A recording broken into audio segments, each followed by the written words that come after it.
Quiero, a manera de introducción, decirte que esto es una continuación del mensaje anterior y por eso el título de mi mensaje es exactamente el mismo, libres del pecado, pero la lucha aún no termina, y esta es la segunda parte de ese mensaje. Habíamos cubierto desde el versículo 1 hasta el versículo 13 de este capítulo 7. Necesito mencionar algunas cosas enseñadas, no solamente a manera de recordatorio, pero a manera de conexión con el texto de hoy. En Romanos 6, el apóstol Pablo nos habla de qué manera nosotros fuimos unidos a Cristo de manera permanente. Y esa unión con Cristo resultó en una libertad del pecado, del cual habíamos sido sus esclavos anteriormente. Cuando Cristo fue a la cruz, allí en la cruz Él pagó la penalidad, la pena del pecado, la pena, ¿verdad?, que me llevaba a la condenación, pero allí Cristo la dejó paga, de manera que ahí fuimos justificados. El día que naciste de nuevo, el Espíritu Santo vino a ti, regeneró tu alma, y de ahí en adelante entonces nuestra voluntad quedó libre de la esclavitud del pecado, pero no de la influencia del pecado. Cuando naciste de nuevo, lo digo otra vez, quedaste libre de la esclavitud del pecado, pero no de la influencia del pecado. Lamentablemente, nosotros permanecemos con una carne que tiene deseos, que hace demandas y que continuamente o con frecuencia termina ganando la batalla. Pero no debiera ser de esa manera, como estaremos explicando. A través de la santificación que el Espíritu Santo lleva a cabo en nosotros, entonces, el poder del pecado comienza a ser debilitado. Primero, Cristo paga la pena del pecado, es la primera P. A través de la santificación, Cristo entonces va liberándonos del poder o de la influencia del pecado en nosotros hasta que entremos en gloria, y en la glorificación estaremos libres de la presencia de pecado, como hemos dicho en otras ocasiones. En el mensaje anterior, de nuevo, a manera de introducción, pero también de conexión, yo quiero recordarte que en el versículo 12 de Romanos 7, el penúltimo versículo de ese texto que ya cubrimos, el apóstol Pablo caracteriza la ley como santa, justa y buena. La ley es santa, obviamente, porque fue dada a nosotros de un Dios santo, esa es su procedencia, de un Dios que es moralmente perfecto y sin impurezas. Por otro lado, la ley de Dios es justa porque igualmente fue traída a nosotros, dada a nosotros por medio de un juez justo, completamente imparcial, que cuando disciplina o castiga el pecado, lo hace sin prejuicios y lo hace de manera equitativa para todos, sin mirar a quién.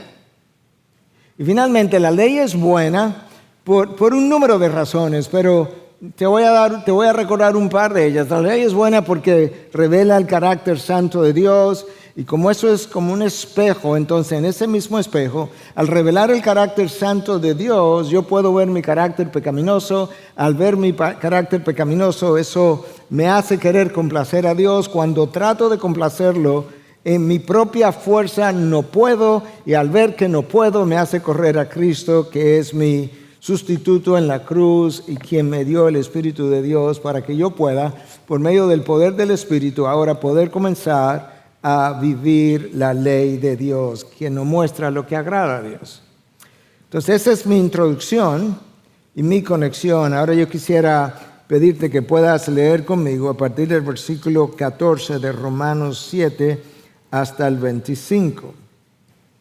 Porque sabemos que la ley es espiritual, pero yo soy carnal, vendido a la esclavitud del pecado. Porque lo que hago no lo entiendo. Porque no practico lo que quiero hacer, sino que lo que aborrezco, eso hago. Y si lo que no quiero hacer, eso hago, estoy de acuerdo con la ley, reconociendo que la ley es buena. Así que ya no soy yo el que lo hace, sino el pecado que habita en mí. Porque yo sé que en mí, es decir, en mi carne, no habita nada bueno. Porque el querer está presente en mí, Pero el hacer el bien no. Pues no hago el bien que deseo, sino el mal que no quiero, eso practico. Y si lo que no quiero hacer, eso hago, ya no soy yo el que lo hace, sino el pecado que habita en mí. Así que, queriendo yo hacer el bien, hallo la ley de que el mal está presente en mí. Porque en el hombre interior me deleito con la ley de Dios. Pero veo otra ley en los miembros de mi cuerpo que hace guerra contra la ley de mi mente y me hace prisionero de la ley del pecado que está en mis miembros. Miserable de mí, ¿quién me libertará de este cuerpo de muerte? Gracias a Dios por Jesucristo, Señor nuestro. Así que yo mismo, por un lado, con la mente sirvo a la ley de Dios, pero por otro, con la carne, a la ley del pecado. Yo les prometo que después de este mensaje, todos los mensajes siguientes hasta el final no tienen la complejidad que los últimos mensajes han tenido. El apóstol Pablo ha estado trillando, tratando de explicar, tratando de desempacar una teología densa, y aquí está haciendo exactamente la misma cosa. Algunos teólogos han pensado que Pablo está describiendo su experiencia en la lucha con el pecado anterior a su conversión. Sin embargo, esa no es la opinión de la mayoría de los teólogos desde Agustín a esta parte, sino que más bien Pablo está describiendo su lucha actual en su vida y la lucha tuya en tu vida con el pecado y ayudándonos a entender la intensidad de la lucha y al mismo tiempo cómo se gana esa lucha o esa batalla. Entonces lo que quiero hacer es hacer tres grandes divisiones del mensaje y dentro de esas divisiones traer algunas subdivisiones. Pero la primera, simplemente una introducción que aparece en el versículo 14 y llegaremos ahí prontamente. La segunda es donde Pablo expresa la intensidad de la lucha, lo continuo de esa lucha y su frustración con dicha lucha, que es del versículo 15 al 23. Y finalmente la conclusión, los versículos 24 y 25, donde Pablo nos habla de la necesidad de un redentor y de un intercesor, de un mediador, que nos ayuda a entender lo que Cristo nos dijo, que separados de Él, nada, absolutamente nada podíamos hacer.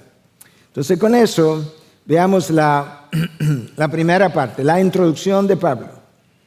Y está en el versículo 14, donde él vuelve a calificar la ley o a caracterizar la ley y la llama espiritual. No está completamente claro qué Pablo quiso decir cuando dice que la ley es espiritual, pero yo creo que hay algunas cosas que son más o menos evidentes. Por un lado, la ley que Dios nos dio no es natural, es sobrenatural, vino de parte de Dios. Por otro lado, esa ley es imposible de cumplir a menos que seamos empoderados por el Espíritu. Incluso ni siquiera podemos comenzar a cumplirla a menos que el Espíritu de Dios more en nosotros. Y finalmente, cuando el espíritu de la ley es entendido, nosotros nos percatamos que el propósito de la ley, más que punitivo, el propósito de la ley es protector de la integridad del carácter de Dios y protector de nuestro propio carácter santo, en vista de que la ley revela el carácter santo de Dios, revela de qué manera yo transgredo esa ley y me advierte en contra de las consecuencias del pecado y me enseña incluso a partir de dónde yo comienzo a pecar. De manera que ciertamente la ley tiene un fin bueno y espiritual. Esa es la introducción, versículo 14. Del 15 al 23, nosotros vamos a ver ahora la intensidad de la lucha, cómo Pablo la explica, cómo la desempaca de una manera tan extraordinaria y cómo nos ayuda a entender una realidad que pocos entienden, y es el hecho de que nosotros, por un lado, si somos nacidos de nuevo, nosotros tenemos un espíritu o un alma regenerada. Pero mi espíritu regenerada coexiste con una naturaleza carnal, pecadora, que permanece con deseos típicos de la carne o del hombre caído. De manera que nosotros tenemos una voluntad que ha sido libertada de la esclavitud del pecado, pero una voluntad que es continuamente presionada por los deseos de la carne que luego ocupan mi mente y que me hacen actuar o me hacen caminar en una dirección que es contraria a lo que Dios ha revelado. Eso es compatible con lo que Pablo le había escrito a los Gálatas en 5:17, cuando les dijo que el deseo de la carne es contra el espíritu, con E mayúscula. Los deseos de mi carne, lo que mi carne desea, anhela, busca, es contrario a lo que el espíritu quiere para mí.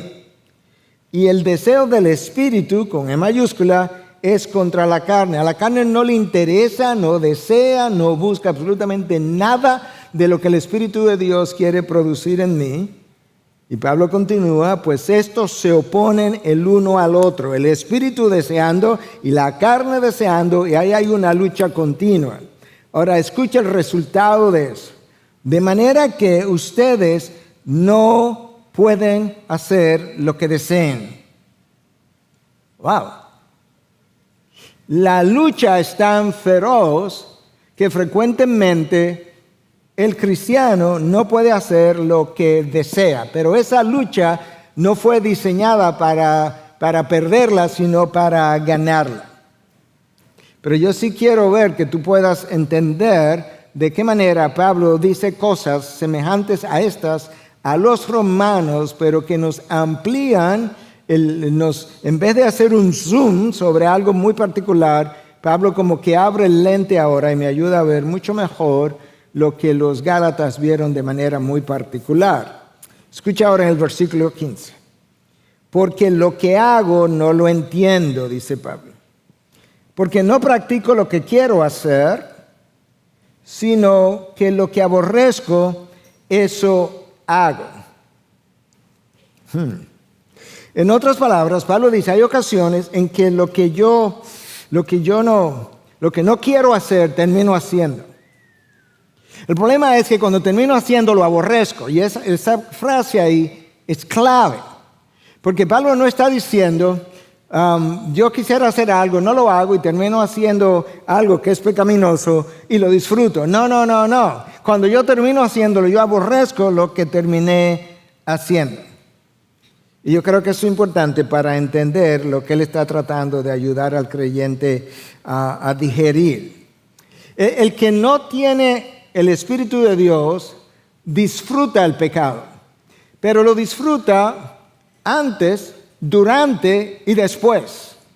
Él no aborrece su pecado después de haberlo cometido. Él no tiene un Espíritu Santo que le pueda dar convicción de pecado, de manera que su disfrute del pecado es en una línea continua, antes, durante y después. En el creyente como Pablo, él dice, no, es que cuando yo termino haciendo lo que no quería hacer, yo aborrezco lo que hago, y eso hace que yo vaya donde Cristo y me arrepienta. Eso es lo primero que Pablo revela. Lo segundo, mira cómo él termina, como Pablo explica, que si él termina haciendo lo que no quiere hacer, o sea, no quiero hacer esto, pero terminé haciéndolo, con esa acción él pone en manifiesto que la ley es buena. Míralo aquí en versículo 16. Y si lo que no quiero hacer, eso hago, estoy de acuerdo con la ley, reconociendo que es buena. Bueno, ¿por qué es buena la ley? Ya aludí a ella, porque me revela el carácter santo de Dios. Como eso es como un espejo, en ese carácter santo yo me veo mi carácter pecaminoso. Al ver mi carácter pecaminoso, reconozco mi necesidad de ir donde Cristo a pedir perdón y puedo ser perdonado. De manera que la ley es buena, como Pablo dice. Mira otra vez, versículo 16. Y si lo que no quiero hacer, eso hago, estoy de acuerdo con la ley, reconociendo que la ley es buena. De hecho, sin la ley, Romanos 7:7, yo no sabría lo que es pecado, Pablo lo explicó. No sabría lo que es pecado, pero estoy pecando y acumulando consecuencias a pesar de que no sé lo que es pecado. Recuerda que en Romanos anteriormente Pablo nos explicó que la muerte reinó desde Adán hasta Moisés, y Moisés no trae la ley de Dios hasta Éxodo 20. Y literalmente Pablo dijo, a pesar de que no había una ley dada a través de Moisés, a pesar de eso, la ley reinó y el pecado también desde Adán hasta Moisés. Pero ahora, al venir la ley, ahora tengo más claro lo que es pecado y lo que no es pecado. La ley es buena, me ayuda a frenar mis impulsos pecaminosos y a tratar de complacer a Dios.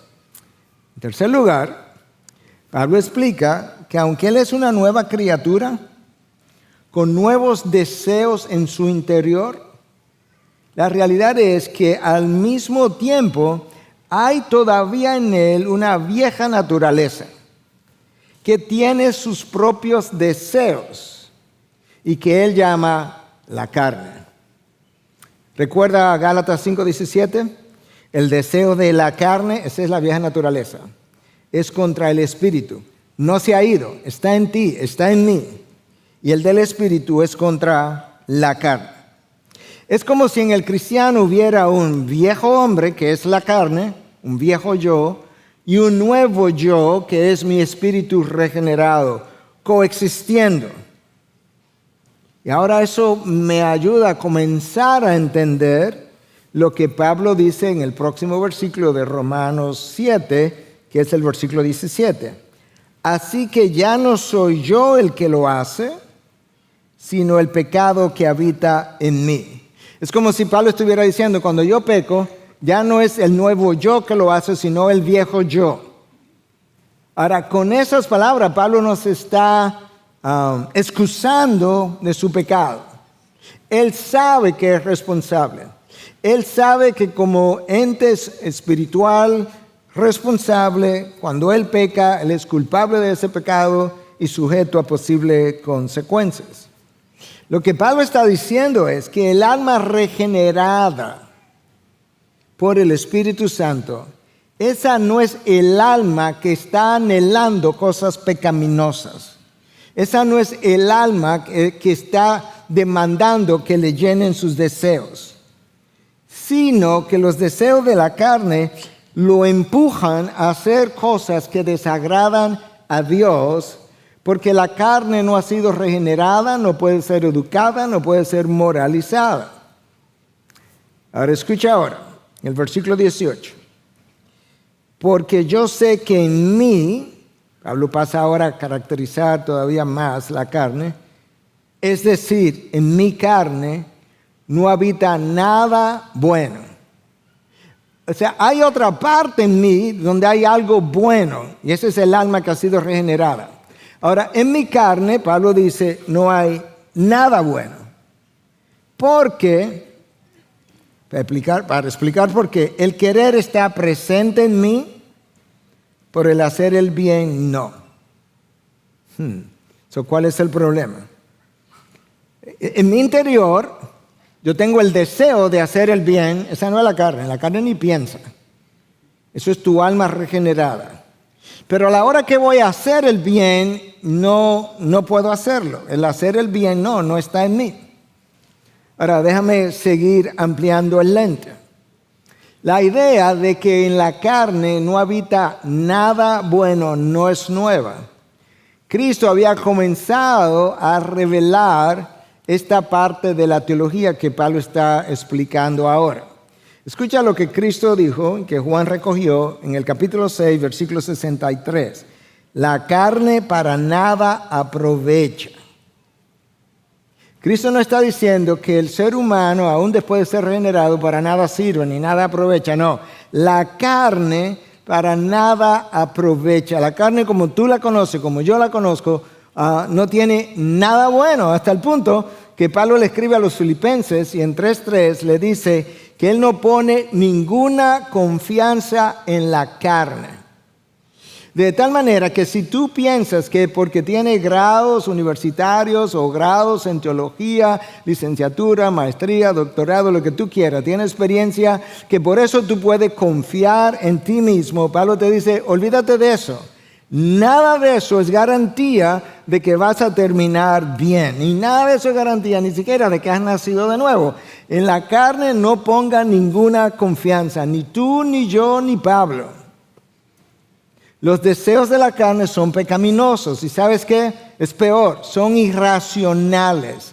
No se someten a la ley de Dios, Romanos 8:7, ni siquiera puede. Es más, Romanos 8:6 es enemiga de Dios.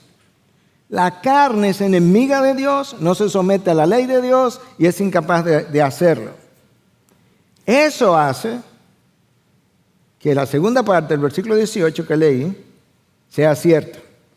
Porque el querer está presente en mí, pero el hacer el bien no está. El querer hacer el bien está presente en él porque está en su espíritu regenerado. Pero el poder hacer ese bien que él desea no está en él.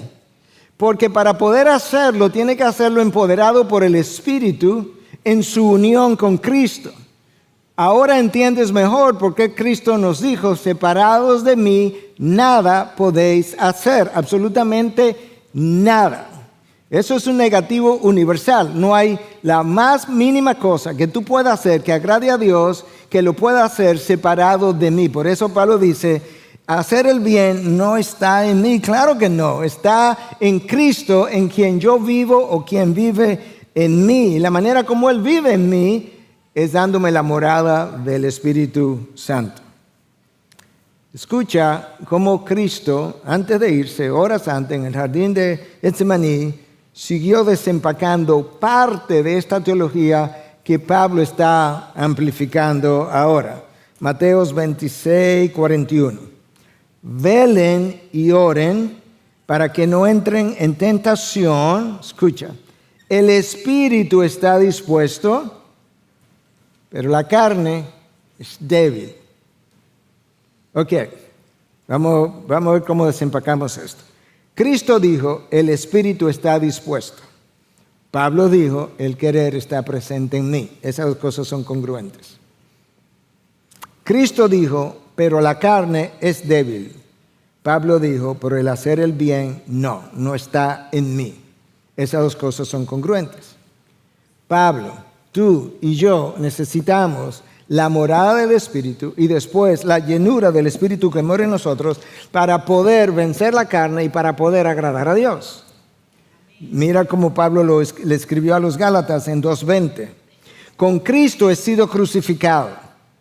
Ya no soy yo el que vive.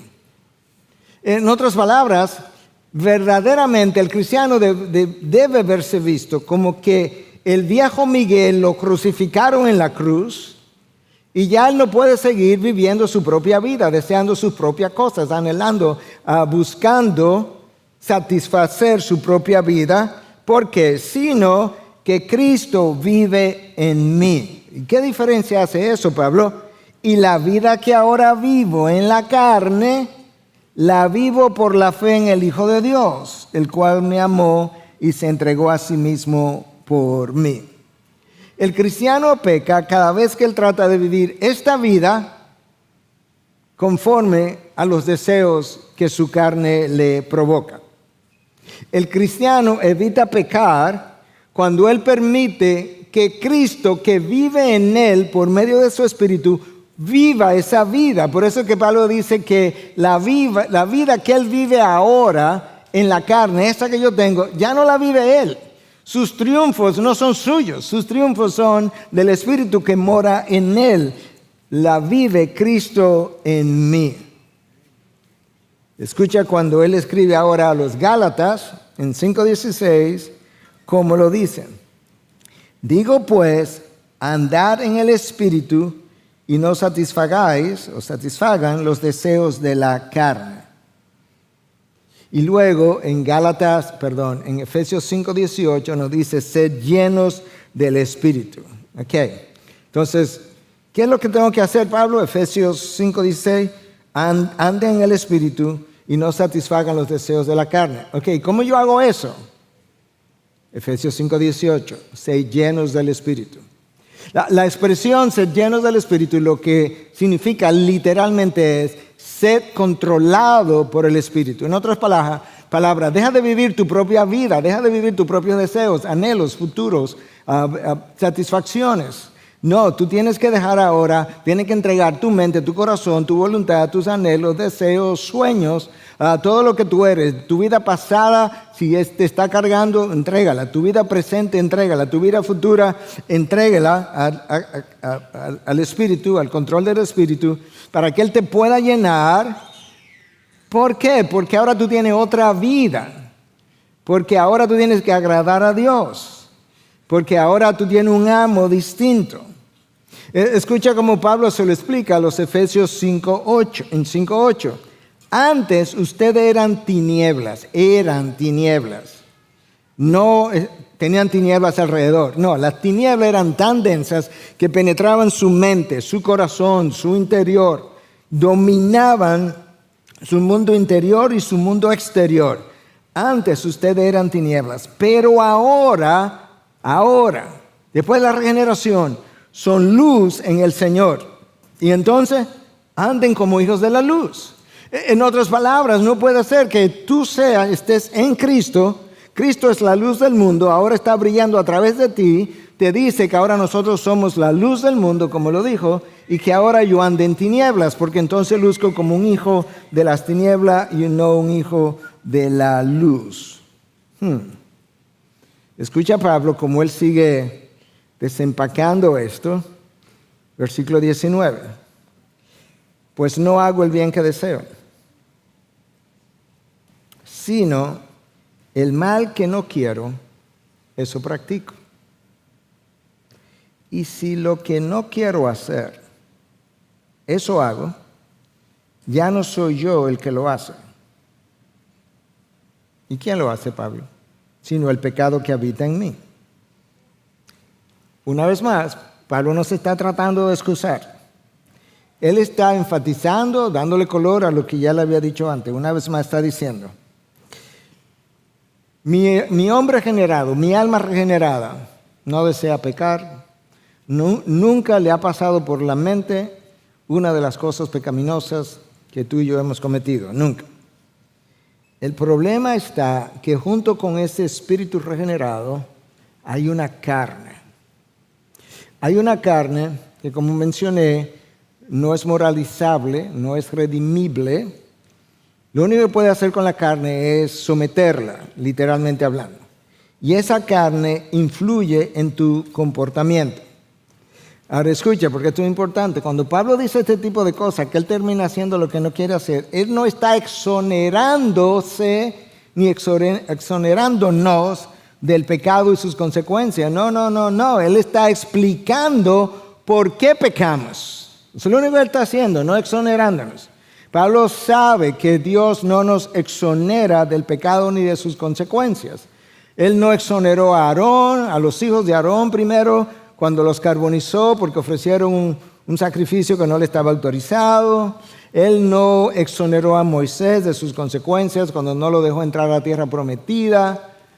Él, porque no lo trató como santo delante de su pueblo. Él no exoneró a David cuando cometió su pecado. Al contrario, su descendencia terminó pagando parte de las consecuencias y la nación de Israel también. Y Dios no nos exonerará a nosotros cuando transgredimos su ley, como explica Hebreos 10:29. Escucha, cuanto mayor castigo piensan ustedes, ahora que estamos en el nuevo pacto, que merecerá el que ha pisoteado bajo sus pies al Hijo de Dios y ha tenido por inmunda la sangre del pacto. Es a nosotros que nos están hablando. Hemos tenido por inmunda la sangre del pacto, la sangre por la cual fue santificado y ha ultrajado el Espíritu de gracia. Si Dios no perdonó, no exoneró de pecado a aquellos que pecaron antes de Cristo, mucho menos lo hará ahora cuando nosotros pecamos después de Cristo, porque se ha derramado sangre, la sangre del nuevo pacto, y hemos pisoteado esa sangre y y la hemos tenido por inmundo y hemos ultrajado al Espíritu de gracia. ¿De qué manera ultrajamos al Espíritu de gracia? Porque vive en mí y yo peco en presencia del Espíritu y estando en Cristo. Entonces, Pablo que está explicando por qué se da el pecado, no exonerándonos de pecado.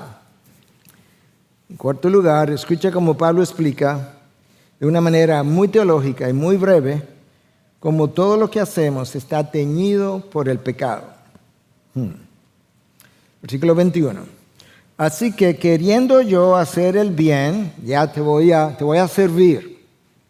Y cuando voy a servirte, que es un bien que estoy haciendo, Pablo se da cuenta que estoy sirviendo y al lado, en mi interior, está el mal. Escucha. Así que queriendo yo hacer el bien, hallo la ley de que el mal está presente en mí. ¿Qué Pablo está tratando de decir? Pablo está tratando de ayudarnos a entender que no hay absolutamente nada que tú y yo podamos hacer que no esté teñido por el pecado. Nada. Ni la crianza de tus hijos, ni el amor que tiene por tus hijos. Todo está teñido por el pecado. No hay nada que podamos hacer que pase el escrutinio perfecto de la ley y la justicia de Dios. Este sermón que yo estoy predicando, los sermones anteriores que he predicado, los sermones que estaré predicando en un futuro, de alguna manera están contaminados por el pecado, porque el pecado afectó todas mis facultades con las que yo preparo un sermón. Y pueden estar comprometidos esos sermones ya sea en su contenido, en su motivación, en su intención, en su aplicación, o porque yo predico un sermón que no vivo, o porque condeno a otro mientras estoy haciendo exactamente lo mismo que predico. Y con el riesgo de llover sobre mojado, permíteme leerte una cita de Jonathan Edwards, que ya yo he leído aquí una o dos veces, no sé si tres ya, pero por lo menos un par de veces en semanas anteriores. La razón por la que voy a hacer, porque yo le envié esta cita a un grupo de pastores locales, y uno de ellos respondió diciendo, yo conozco esta cita hace muchos años, bien conocida, pero ahora que la enviaste me chocó positivamente, me provocó de una manera distinta, o me llegó de una manera distinta. Escucha lo que dice Edwards. Edwards fue un hombre santo en el sentido no puro, pero vivió una vida de santidad, puritano, un teólogo de marca mayor. Dice Edwards, cuando veo dentro de mi corazón y percibo su infinita maldad, creo que es un abismo más profundo que el infierno. Mientras más santo es un individuo, más puede ver esta realidad. Si no, tú puedes preguntarle a Isaías cuando llega al reino de los cielos, cómo él se sintió cuando se encontró con el Dios Santo y se sintió deshecho. En el hebreo dice desintegrado, como que se me hubieran abierto en dos. Así me sentí de horrible. Y Edwards continúa, cuando oro, peco. Cuando predico, peco. Tengo que arrepentirme de mi arrepentimiento. Y aún mis lágrimas necesitan ser lavadas en la sangre de Cristo. En otras palabras, tú puedes llorar genuinamente, sinceramente, por tu pecado, de rodillas toda la noche, y todavía tus lágrimas están contaminadas de pecado. A lo que Edwards está aludiendo es que cuando tú oras, hay algo o mucho de egocentrismo en nuestras oraciones. Eso es lo que Santiago dice. No tenéis por qué no pedís, y cuando pedís, piden con malas motivaciones. Exactamente lo que Santiago dice. Nuestros sermones están salpicados del pecado por mala interpretación, mala aplicación, mala intención o cualquier otra cosa. Nuestro arrepentimiento nunca es completo, hermano, nunca, porque nosotros nunca estamos apercibidos de lo aborrecible que es tu pecado o el mío para Dios, nunca. Si tu pecado, tú piensas que es aborrecible y tú le das una valoración de 5 en una escala de 1 a 10, Dios le da una valoración de 10 de 10, de manera que no me puedo arrepentir de 6 al 10 porque ni siquiera sé que pequé de esa manera. Y en la medida en que tú vas profundizando teológicamente, te das cuenta, yo he hecho el ejercicio, tú pones un pecado X, comienzas a buscar cómo pequé, y tú comienzas a enlistar de ahí abajo, pequé por esto, pequé por esto, pequé por esto, pequé por esto, pero todavía de cada una de esas cosas contra las que puedo percibir que pequé, todavía no tengo la profundidad en ninguna de ellas de cómo pequé. Ahora, muchas veces, nosotros, recuerda que Pablo dice, cuando hago eso que no debo hacer, lo aborrezco. Esa es otra reacción. Muchas veces, esto es lo que ocurre. Hacemos algo y lo aborrecemos hasta que se nos pase la resaca. Y somos como el borracho. Se emborracha, y esto parte del borracho lo he visto más de una vez. Se emborracha, el otro día se despierta con jaqueca, náusea, vómito, ardor, gastritis. Y esa persona le dice a su esposa o a sus hijos, más nunca vuelvo a beber. Pero desde que él se mejora, comienza a pensar, ¿cuándo él va a volver a beber? No tanto, para que no le dé la resaca, pero la próxima vez, el mismo trago, el mismo alcohol, lo lleva a consumir más alcohol que termina en otra resaca, y él vuelve y dice, más nunca lo vuelvo a hacer hasta que se me va la resaca. Y por eso, muchas veces nosotros tenemos que arrepentirnos de nuestro arrepentimiento. La recurrencia del pecado en nosotros fue lo que llevó a Pablo a escribir a los Corintios y decirle, hey, examínense para ver si están en la fe. Porque yo estuve con ustedes hace un tiempo atrás, y ustedes eran carnales, inmaduros, infantes, solamente podían tomar leche, y ahora que le estoy escribiendo la carta, todavía no pueden comer carne, sino solamente pueden consumir leche, papilla. Ahora, escucha lo que nosotros también necesitamos entender. No hay duda de que todo el mundo peca. Todos los días. No hay duda de eso.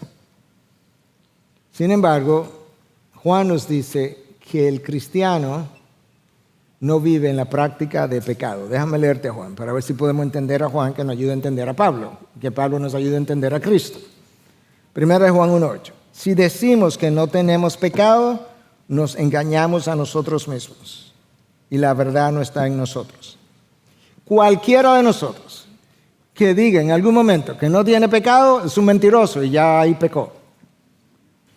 Porque no es cierto, todo el mundo peca. Juan afirma eso.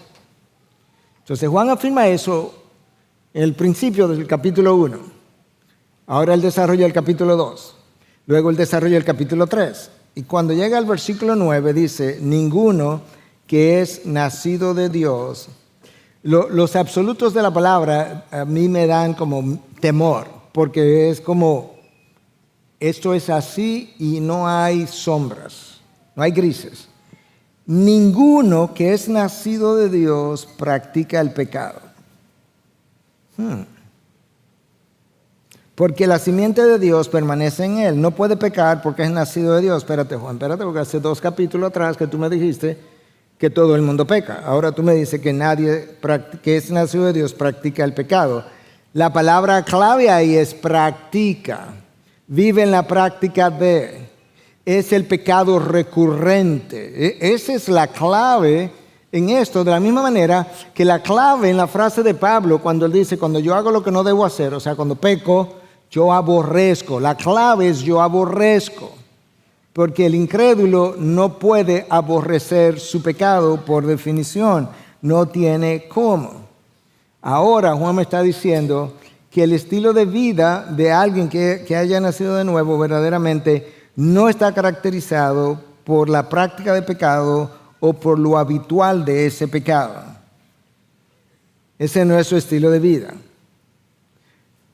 Romanos 7:15, Pablo dice que él aborrece cuando hace algo que no está bien. Eso es lo que hace que él no practique y no tenga un estilo de vida recurrente con ese pecado. ¿Por qué? Porque cuando hace algo, lo aborrece Como lo aborrece, va donde Dios, donde Cristo, a arrepentirse y a pedir perdón. Eso lo mantiene en check. El incrédulo es diferente.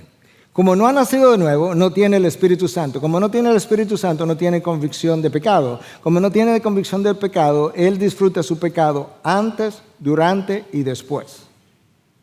Y luego continúa planificando cómo otra vez podría volver al mismo ciclo. Entonces, cuando pecamos de manera habitual, desafiamos al Dios cuyos ojos recorren toda la tierra, no importa si eres tú o soy yo, y al mismo tiempo desafiamos al Dios cuyos oídos oyen no solamente mis palabras, sino mis pensamientos e intenciones. Mira cómo lo dijo David en el Salmo 139, versículo 2. Desde lejos tú comprendes mis pensamientos. Yo no he hablado nada con Katy, no he hablado nada con los pastores, y ya estoy pensando a una reunión que voy a tener con ellos, y ya Dios sabe qué es lo que estoy pensando y por qué lo estoy pensando. Incluso sabe si lo que voy a decir es congruente con lo que estoy pensando, o estoy creando un muñeco para decir una cosa que no es lo que estaba pensando. Mira como David lo dice en el versículo 4 del mismo Salmo 139. Aún antes de que haya palabra en mi boca, oh Señor, tú ya la sabes toda. Yo no sé cómo eso ocurre, pero Dios afirma que antes de yo hablar, antes de yo decir lo que estoy diciendo ahora mismo mientras predico, ya Dios sabe lo que voy a decir. Wow. La palabra no ha sido pronunciada y ya Dios lo sabe. De manera que no tengo que hablar para Dios conocer mi interior, intenciones, motivaciones, pensamientos. Y ese es el Dios que tú y yo desafiamos cuando continuamos por ese camino. En quinto lugar, Pablo menciona dos leyes o principios que están presentes en nosotros al mismo tiempo. Versículos 22 y 23. Porque en el hombre interior me deleito con la ley de Dios. Ok. O sea, hay una forma como el cristiano se deleita en la ley de Dios. Pero, ¿cuál es el problema, Pablo? Yo veo otra ley en los miembros de mi cuerpo que hace la guerra contra la ley de mi mente. O sea, mi mente comienza a deleitarse en la ley de Dios y de repente, en mi carne hay deseos que comienzan a hacerle la guerra a mi deleite en las cosas de Dios de las que estaba pensando. Y me hace prisionero de la ley del pecado que está en mis miembros. ¿Qué es lo que Pablo está diciendo? Tenemos dos realidades. El creyente tiene dos realidades con las que él vive. Realidad número uno, tiene un espíritu regenerado. Ese espíritu regenerado, cuando lee la ley de Dios, no se le encuentra gravosa. No. Él puede decir, el espíritu, aparte de la carne, él pudiera decir, junto con el salmista, tu ley es más dulce que la miel, más preciada que oro fino.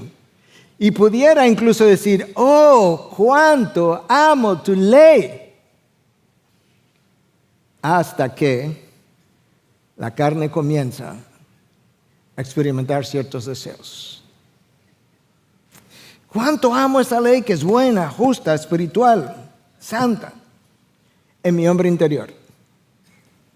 Pero en los miembros de mi cuerpo, piensa todos los miembros de tu cuerpo, no ha sido regenerado y no pueden ser de este lado de la gloria. Hay otro principio que Pablo llama ley, la ley del pecado. Esos deseos de esa carne que no piensa por Dios, de hecho no piensa simplemente porque es completamente irracional, resulta que esos deseos que mi carne tiene de manera espontánea estimulan mis deseos o estimulan mis anhelos, crean nuevos pensamientos en mí, nueva imaginación y creatividad y nuevas emociones. Me decía Katy, nosotros hablamos mucho en términos de cómo relacionar la constitución humana con cosas que Dios ha revelado.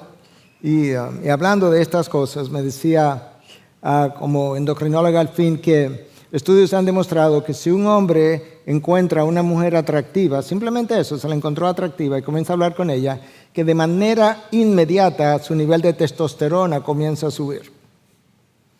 Y este no es el lugar para hablar de los efectos de la testosterona, pero eso te da una idea de que mi carne es irracional, es puramente funcional, tiene receptores, tiene hormonas, tiene neurotransmisores, y a eso es que la carne responde. Pero al experimentar esas emociones se apodera de mi mente. Escucha lo que alguien escribió, creo que es algo anónimo.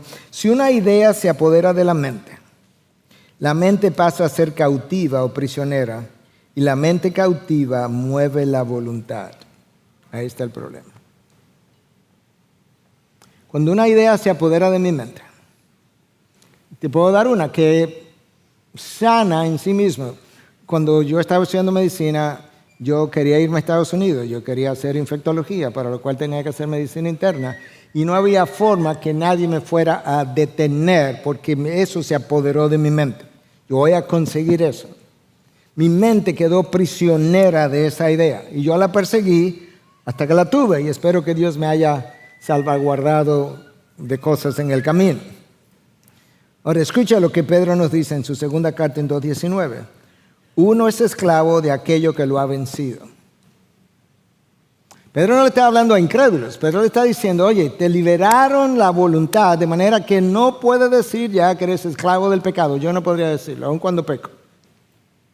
Ahora, cuando peco, Pedro está diciendo, eso que te ha vencido te esclavizó otra vez, pero tú no eres esclavo.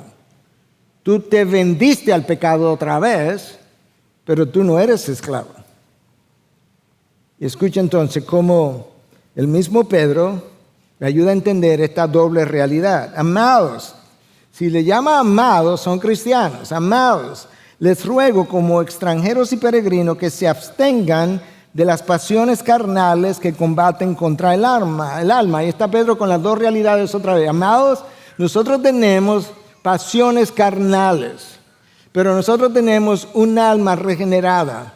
Tus pasiones carnales combaten, y la palabra ahí usada es como el que combate en una guerra, un combate bélico, combaten contra tu alma. Absténganse. Absténganse de las pasiones carnales, realidad número 1, que combaten contra el alma, realidad número 2.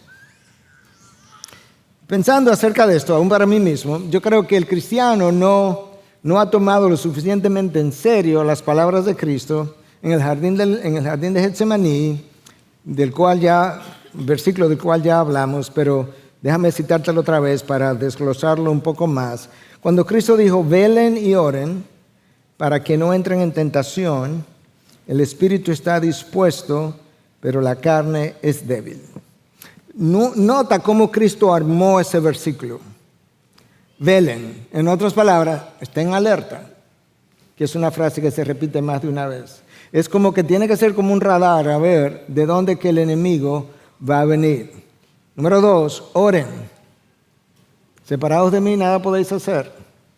Pablo viene luego y le dice a los tesalonicenses en su primera carta 5:17 que oren sin cesar. Pero ¿cuál es el apuro, Pablo?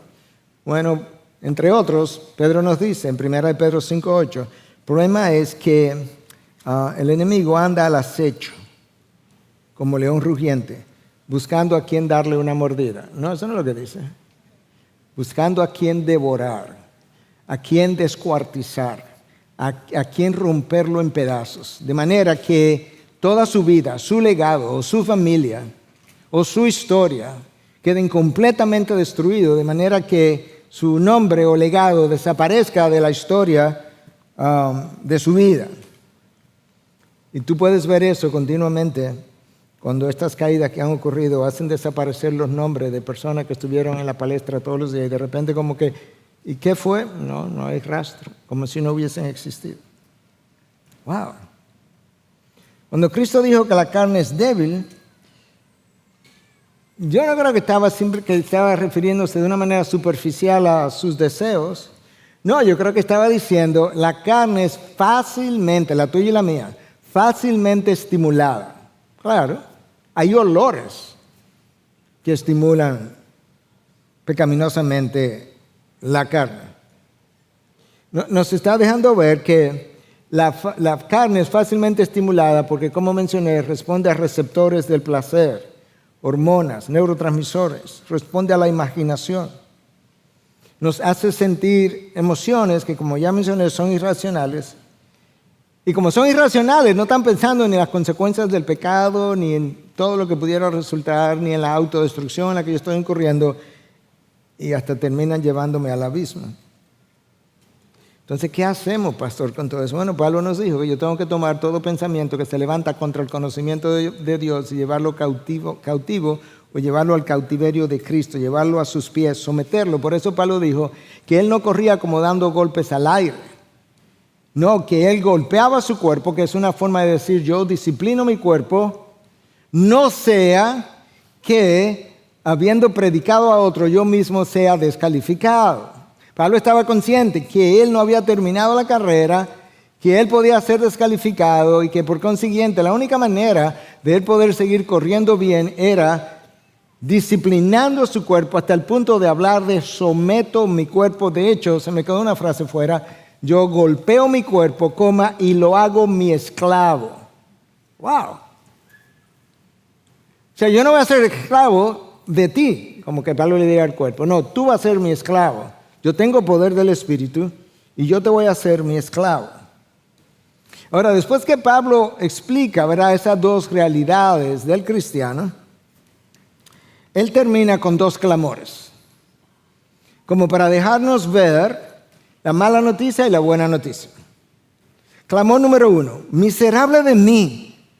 Claro, porque ¿quién quiere vivir esa vida, esa lucha continua? Miserable de mí, ¿quién me libertará de este cuerpo de muerte? Algunos piensan que cuando Pablo usó la imagen de este cuerpo de muerte, se estaba refiriendo a lo siguiente. En la Roma antigua había un par de formas de cómo condenar a una gente a la muerte. Una de esas formas era la crucifixión, te podían decapitar, como terminó Pablo y Pedro probablemente. Pero había otra manera, y es que a la persona condenada la ataban a un cadáver, una persona ya muerta, y la amarraban para que los días que le quedaran, él lo pasara atado a ese cuerpo de muerte con todo el hedor que eso conlleva. Y que quizás Pablo, tratando de pensar en una metáfora, estaba diciendo que la carne, que él la cataloga de terrenal, de corruptible, que esa carne es como ese cuerpo de muerte, en quien no hay o en la cual no hay nada bueno.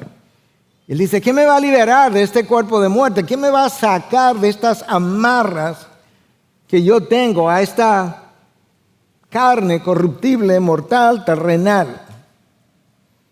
Pero de repente Pablo ahora dice, pero un momento, esa es la mala noticia. La buena noticia es, versículo 25, gracias a Dios por Jesucristo, Señor nuestro.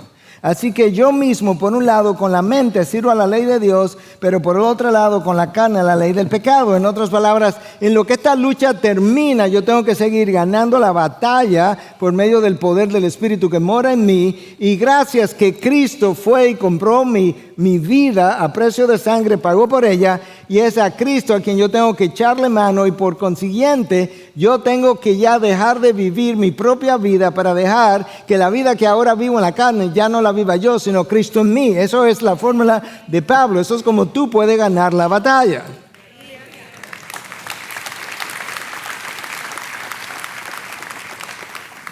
Hermano, Cristo fue a la cruz. Y cuando fue a la cruz, fue clavado allí, derramó sangre, imputó su santidad, tomó tu pecado, pagó la penalidad del pecado y luego imputó su santidad a ti, si eres verdaderamente creyente. De manera que cuando te presentes frente al Padre, el Padre verá la santidad de Cristo. Y por consiguiente ahora no tienes nada que temer, pero sí tienes mucho que honrar. Una vida digna de su llamado. Tenemos mucho que honrar. Déjame cerrar con esta ilustración. Quizás te ayude a entender lo que Cristo hizo en la cruz mejor y puedas entender mejor porque tienes mucho que honrar. Tu vida y la mía debieran ser cruz-céntrica. Cristo-céntrica y cruz-céntrica. De manera que lo que llevó a Cristo a la cruz debe ser la manera como yo debo vivir también. La historia cuenta de un padre que viajaba con su hijo en un auto. El hijo era altamente alérgico a las picadas de abeja. Si una abeja lo picaba podía tener un choque anafiláctico, eso es un choque o un coma alérgico severo, podría morir de la picada.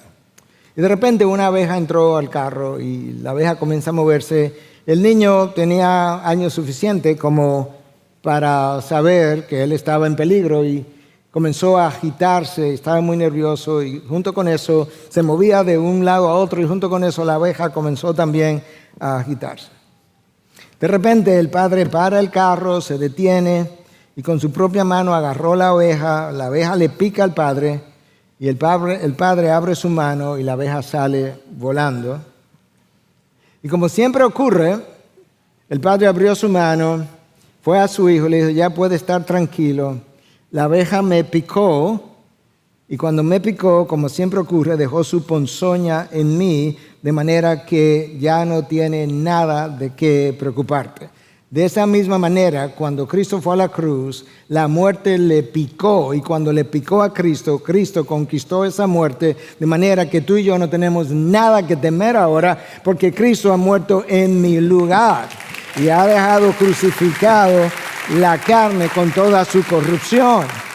Por eso es que el apóstol Pablo le escribe a los Corintios y le dice, pero cuando esto corruptible se haya vestido de incorrupción y esto mortal se haya vestido de inmortalidad, entonces se cumplirá la palabra que está escrita, devorada ha sido la muerte en victoria.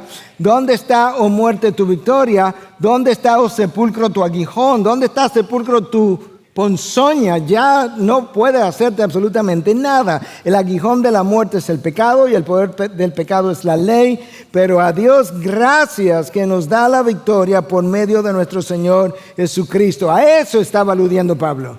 ¿Quién podrá librarme de este pecado de muerte? Gracias a Dios en Cristo Jesús. En gloria ya no tendremos que decir, miserable de mí, ¿quién podrá librarme de este cuerpo de muerte? Ni tampoco tendremos que decir que con la mente sirvo a Dios y en mi carne sirvo a la ley de la carne. No, en gloria diremos, gracias a Dios. Gracias a Cristo, tú fuiste mi garante cuando yo estaba en bancarrota moral y no podía pagar. Tú fuiste mi redentor cuando yo estaba en esclavitud del pecado y fuiste, me compraste y me sacaste y me diste libertad. Y ahora tú eres mi abogado defensor frente al Padre cuando peco, cuando fallo, cuando tropiezo. Tú eres mi intercesor y tú eres el mejor intercesor porque tú fuiste tentado en todo de la manera como nosotros somos tentados y puedes entender mis debilidades. Y tú eres mi sumo sacerdote, el Rey de Reyes y Señor de Señores, de manera que a ti sea el honor, la gloria por los siglos de los siglos. Amén. Ese es nuestro Señor Jesucristo. Él es nuestro Redentor. Él es quien vive en mí. Y es en Él, a través de Él, que yo puedo vencer en la lucha y es por Él que nosotros debemos hacerlo para honrar lo que Él nos ha dado. De manera que ahora tienes una mejor idea de esta lucha continua, pero también tienes una mejor idea de dónde está tu ayuda y quién te puede ayudar. Y por consiguiente, cuando nosotros no nos frenamos en el camino, es porque nosotros no hemos ido a buscar la ayuda oportuna, el oportuno socorro que está en Cristo, que tiene la capacidad de empoderarme para vencer la carne y que el Espíritu que ha regenerado mi alma pueda vencer en la batalla. Gracias por acceder a este recurso. Espero que haya sido de gran bendición para tu vida. Te sugiero que te suscribas a este canal de forma que tú puedas recibir notificación la próxima vez que hayamos subido un nuevo recurso que pueda servirte de instrucción y bendición.